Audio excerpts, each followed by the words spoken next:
High enough? Needs to be right there. Audio good? I don't need a mic up or anything? You're good. Okay. I can hear you. Just let me know when we're ready. Give me 1 second. Just make sure my focus is good on you.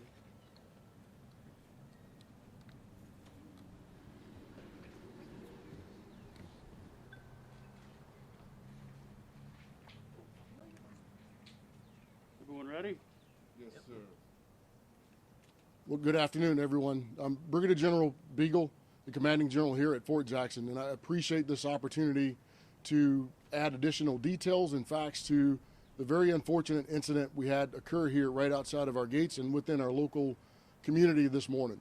As a short recap of the incident that occurred, we had a 23-year-old soldier in training, or what we refer to as a trainee, jump our fence line with his issued weapon and make his way into the community. During this process, he was able to gain access to a bus that had 18 children on it. He did make it known to the driver up front. He did not want to harm anyone. He just wanted to get to the next town. What we assess right now, based on everything that we know and having scrubbed through his counseling, feedback from his direct leaders that he had since he's been in training only for 3 weeks at this point, that he was very quiet individual, hailed from New Jersey, one relative that we know of, and so we assess that he was just trying to make an attempt to go back home. At some point, he left the bus. He did leave his weapon. His weapon did not have ammunition, but to those in the community, those on the bus would not have been aware of that. But he was holding himself accountable for his weapon as he fled from his unit, but no weapon. At this point in training, no ammunition is issued given 3 weeks in. Part of what they're issued every day is their weapon. As part of what we call weapons immersion, we do things like drill and ceremony and other types of training without live or blank ammunition. If ammunition even were to be issued, it would not be issued in the unit area. It is very strictly controlled at a different site, and accountability procedures there are very strict for ammunition. But again, that was something that would not have been known to those in the community. But I do want to thank Richland County, worked very closely with Sheriff Lott earlier this morning in the apprehension of him, local community leader people as well, for their alertness and awareness to make the calls. Because as he left the bus, one thing that he was trying to do, because he was in his physical training uniform, was trying to acquire new clothes and a ride, which we assume would have been to a bus station, the airport, train station, in order to make it home. There is nothing that leads us to believe through his counseling or through anything in his screening records coming in that this had anything to do with harming others, harming himself, or anything that links to any other type of nefarious activity. Understanding that 3 weeks in, we do experience several soldiers that over the course of their initial stages just have that desire, that anxiety, and due to separation from their families to get home. And we think that was truly his intent and nothing beyond that. I do want to express a great deal of sympathy to those parents, to the bus driver, to our community. We are part of our great community here, and we take that to heart every single day. We not only live in the community, we are part of it. And to our community, this is something that was a failure with regard to me and my role in terms of our accountability procedures and processes. So for me, this was a key failure in our accountability processes that I will fix going forward, because the outcome potentially could have been much worse. We are thankful, very grateful that it was not, but that leads me to what procedures to change here in the future so that we don't have an incident of this nature. And with that, I'll open it up to any questions. General, what was the soldier doing immediately before leaving the base? Immediately before leaving the base, they were at a point prior to going to breakfast. So we call that personal hygiene time. So during that personal hygiene time, they will all have their weapons. Again, no ammunition in it. They're doing their personal hygiene to prepare to go to breakfast. So part of what we assess right now, him taking the weapon, if a weapon's left behind, you would immediately know a person's missing. But by taking the weapon, now you kind of give yourself a little bit of time and space because the weapon is not missing. Someone could be just around the corner or in another location. But by doing that, we think he had a little bit of insight and just to how to give himself enough time, enough of a head start to get away from the unit. So did anybody on base realize that he had left or was in the process of leaving before he hopped that fence and started interacting with others? Yeah, so there's several other trainees in the local area that noticed immediately that he was missing. So pursuit through the drill sergeants and other cadre, knew that he had been reported as not part of the formation, and they immediately started to pursue him. But again, knowing our area, the wood line, now you're looking for a needle in a haystack, but they were in pursuit very closely after the point he left, but there was still a gap in time where he gained a head start. Do we know what that gap of time was, how long it took for you guys to realize that he was gone? Right now, we don't have an exact estimate, but we estimate about 30 minutes from the time of other trainees reporting he's not here, given the activities that they were doing. They're brushing their teeth, they're doing personal hygiene type things, and then they notice one of their peers is missing, report that to the chain of command, report that to drill sergeants. But as soon as they reported it, there was immediate pursuit. And how old is he? He's 23 years old. He's 23 years old. And Yes. In addition to the charges you may be facing, from the sheriff, what about any disciplinary action here that you guys can take on Fort?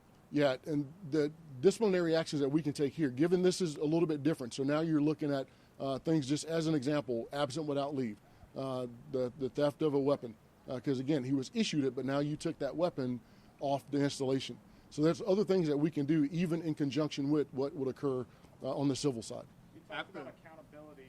Are any other members of his unit or any other individuals here on base going to be reprimanded or face consequences as a result of this? As we look through all the procedures, we have to see where that break is. And as I pointed out, just the overall break in our accountability. I mean, that is part of what we're known for day in and day out. But as we peel that back to see exactly where the breakdown was, right now I'll just caveat it as the overall failure in accountability in our systems and our processes. But again, issuing of weapons every day, that's part of what we do. So we can't necessarily call that the breakdown in and of itself, but I have to see if there are any other gaps in that accountability process. After climbing that fence, how far did he actually go before he was able to get on that bus? That I do not know, but it was in the vicinity of Highway 77. So from there to Percival Road, not very far for those that know the local area. But I think the key part of it was the bus, as I understand it, was onboarding students. So as he's searching for rides, searching for a way to get transportation, bus is there, doors are open. Now I'm on the bus with the weapon, which I'm definitely sure it was frightening to not only the driver but the kids as well. Where is he right now, and has his family been contacted about this? The next of kin are being notified right now, and he's still in custody at Richland County. You mentioned he jumped a fence. Is there any monitoring of that fence? Why did no one see him jump that fence? Parts of our fence line are not monitored. I mean, close to the gates, obviously they are, but where we have heavy wooded areas, not monitored. They're not electrified by any means, but the top have either barbed wire or concertina at the top of it. And so that area that he left was not particularly monitored, but you could see it from Highway 77. But there was barbed wire on that? Yes. We know that the school will be offering counseling services to students and the bus driver about this incident, but anything for your soldiers specifically, having a conversation about what happened this morning and how to move forward from this incident? Yes, and this is something that we can't shy away from. We have to really peel it back from all angles. That includes the conversations down to the lowest level with the trainees, because part of it, again, we experience those that have anxiety from being away from home, but there's better ways to deal with that, to get help or just make contact with family members. Some cases it's as simple as that, but you take very drastic actions just to give yourself peace of mind or satisfaction, which we think that's what he was really searching. No harm to anybody, but I want to go home. What type of weapon was he issued? And can you kind of describe it in layman's terms? Like a rifle or? It's a rifle. So all soldiers here issued a M4 rifle, carbine rifle, 5.56, but again with no ammunition in it. That's the standard weapon that they're all issued. To your knowledge, has something like this ever happened before on your watch? In the past, and I've been here, understand, 35 months. So we've had a couple of AWOLs since I've been here. Typically, we'll see those after our leave periods during Christmas. Others are close to the points where we're separating someone, and that lack of patience to wait to be properly separated, they will make attempts. But the ability to get over a fence, again, in a densely wooded area, if you happen to get away, where some gaps are in the system. We've seen that happen in the past, but never with a weapon. What's typical protocol for an AWOL soldier or trainee? Once we receive them back, pending any military, justice or disciplinary actions, then we'll separate them from the military. So that process could take anywhere from a week to a couple of weeks. But you're also, again, looking through all the details. You're looking into the mental state, mental status of that person. We still do medical checks as part of them being processed out. and then they're properly separated if there are no other underlying issues. And when something like this happens, do you suspend training for the other trainees or the other soldiers? No, in this case, we suspended training briefly, one, to make sure we had overall accountability of all weapons here. And that was the immediate action done when something like this occurs, when we have a loss of accountability, even for minutes. We put out what we call a be on the lookout. So our gates are closed, our MPs are out, units are searching, helping each other search, for an individual if we think they're gone. So all those actions happen, which essentially froze our training for a period this morning. So at the 3 weeks point, obviously they did not have ammo. At what point would they start working with ammo, or would that come into the equation? 4 weeks in is roughly the time they will start with very small amounts of ammunition. Again, they will have their weapons go to a range where the ammunition is accounted for. They get issued the ammunition, and then they go into their live fire marksmanship training. But he was about a week away, a little bit over a week away from that period of training. But even at that point, they would not have their weapon with ammunition except at the range. They will never have the weapon, and only on the range will they have the weapon and the ammunition at the same time. Once they leave the range, there are search procedures that we do. We call them shakedown procedures. We wand to ensure that there's no rounds that they could hide or sneak away anywhere before they're allowed to come back to their unit area with their weapons. I know Have you you're been- early in the process here, but you're referencing the fence that might not be monitored. Has there already been discussions about perhaps increasing, monitoring of those areas, or has that begun at all? Well, that's something we've always looked at here. With 52,000 acres, there's a lot of fence line and areas to monitor around the entire installation. So now we'd have to look at different areas. So as I look over our accountability procedures, our force protection procedures, all those things, then we'll completely look at that as well. What areas may need more monitoring, because they're patrolled, even some of our far out areas, but we'll look at those also. Have you been able to speak with the individual yourself since then? No, not yet. Not since he's been into custody, nor has the chain of command.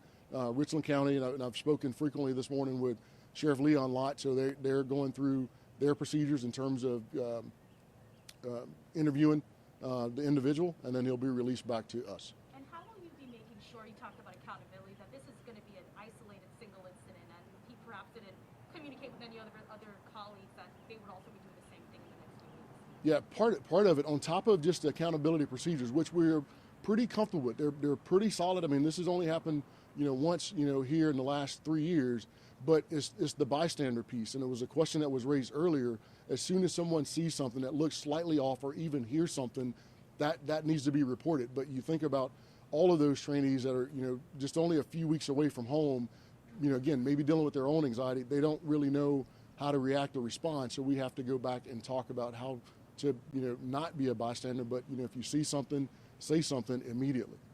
What kind of mental health checks are done on trainees to try to keep a tab on if someone may be in a vulnerable state and may do something like this? We have a couple of checks in there. As they in process, they'll get through our reception. They'll have behavioral health screens there. They have behavioral health screens when they come through MEPS, so the military entrance processing stations. They'll get behavioral screenings there. We have chaplains available that are always there. If they are encountering difficulties or some type of anxiety, they're going to get counseling there, and then referred to our local behavioral health here on post. If it's at a level that we can't handle, then we leverage our great partners here locally in Columbia and our healthcare network to get them a higher level of behavioral health if needed. Once an individual attempts something like an AWOL, is he ever admitted back in, or what happens after you go through the chain of command? Rarely do you see anyone that goes AWOL admitted back in. Just given the circumstances, the situation, and the fact that you leave an organization without proper accountability, without proper authority. That's not in line with our Army values, and then so you see typically a majority of those will be separated permanently. Mental health has been a challenge, I think, for every community, but I'm curious, how would you assess the situation in terms of the mental health of some of the soldiers that you serve with? I think the mental health overall, from what we see coming in, and granted we will process through about 50,000 soldiers per year here at Fort Jackson, the mental health is pretty good, but it's in the early stages. Just because someone has a higher level of anxiety of separation, many first time away from home is the first time they come to Columbia and the Midlands, and it's there where we watch a little bit closer. But just the general state for the many that we do graduate every week, that mental state is pretty good. And with the systems in place, with the counseling, with their leaders, with their drill sergeants constantly talking to them, counseling. I mean, he had a very solid counseling packet, and he was known to be just a quiet individual, no problems, no issues, no other disciplinary challenges that he had, in the 3 weeks that he's been here. And when will we learn his name? Will it come from deputies or from here on the post? Once we ensure that his next of kin have been notified, then we will release his name. General, you mentioned the relationship with the community, and this is, I guess, a couple incidents now in the last several weeks where there's been high-profile things that should have happened from before. How do you, what would you tell the community, and how do you kind of work on that relationship if you feel like, these things may be affected by it all? Yeah, so with regard to our relation with the community, and given, bad things are unfortunately going to happen, and we hate when they do happen, but given our relationship with the community, how strong it is, how much we communicate, how much we interact with our community, we appreciate that. We appreciate the fact that we do have a strong relationship, and we appreciate the understanding, even when something does not go well for us here at Fort Jackson, but always part of our role is helping our community heal. Regardless of what the incident is, making sure we're open, transparent. I'm open and transparent with our community so that they know, what we do to prevent, anything from occurring again. We never want to have a repeat of anything major or at this level of this particular incident, and just what we do day to day, because we do a lot of dangerous things here on installation, things that could affect our community, and we want to be great partners and great stewards of the relationship that we have with Columbia and the Midlands. Everyone knows that I will be sending updates as we get them, and please, as I've been telling everybody, to reach out to Richland County Sheriff Department as well, because we're working in conjunction with them. Okay. Thank you all so much. Really appreciate it.